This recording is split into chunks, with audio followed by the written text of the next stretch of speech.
Hello, this is a video about how to use a amplifier and a turntable to play music.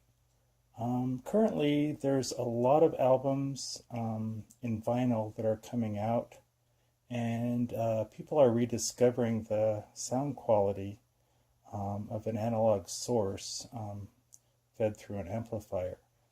Currently there's very few amplifiers that are a receiver. That means it has both a tuner and an amplifier that do have a phono input.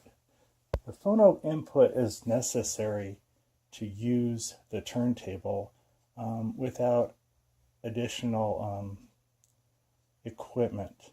So this amplifier I bought, it's vintage, also known as used, from a source on Craigslist for about $50.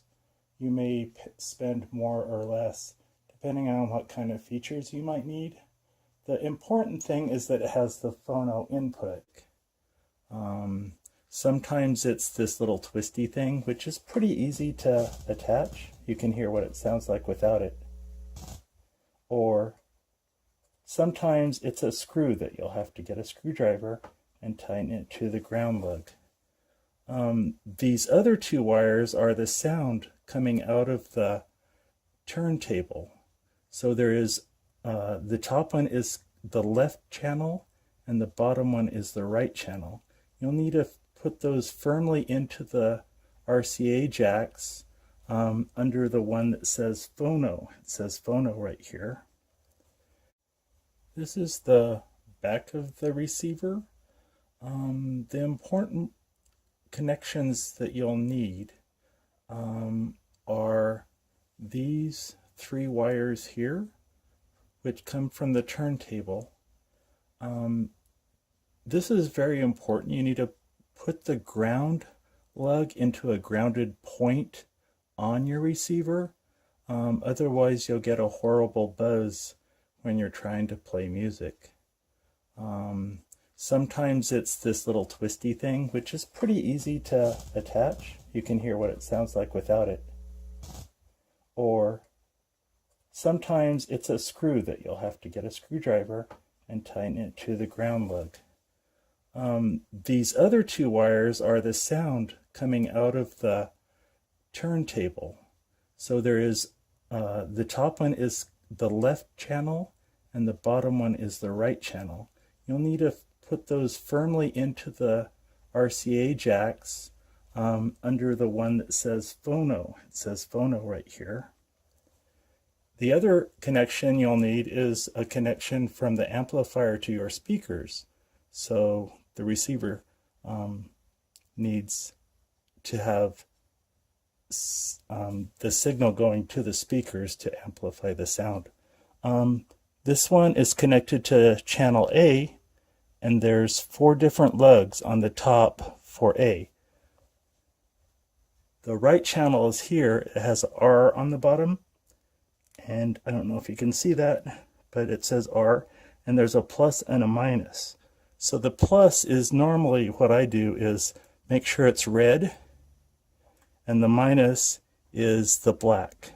And you'll need to connect those firmly. This one, you just push the tab up and slide the wire in just so it attaches securely. And that's on all of them.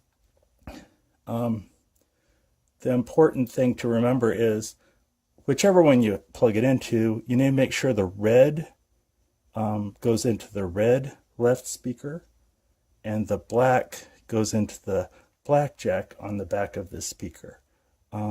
And it looks similar to these same sort of lugs on the back of the speaker. You just push them in, push the wire in, and make sure it's well secured.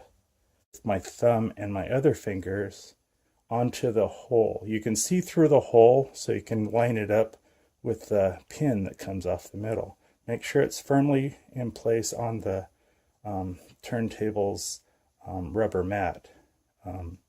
It also kind of eliminates static because this is actually attached to the motor, which is grounded. And then you can turn on the turntable. So this one kind of has an automatic thing. I've already released the catch for the tone arm, so it will lift up. But you need to make sure you do that before you turn it up.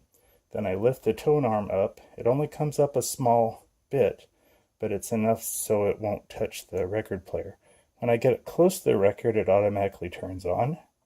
And there's also an indicator here where the needle is, which is really handy.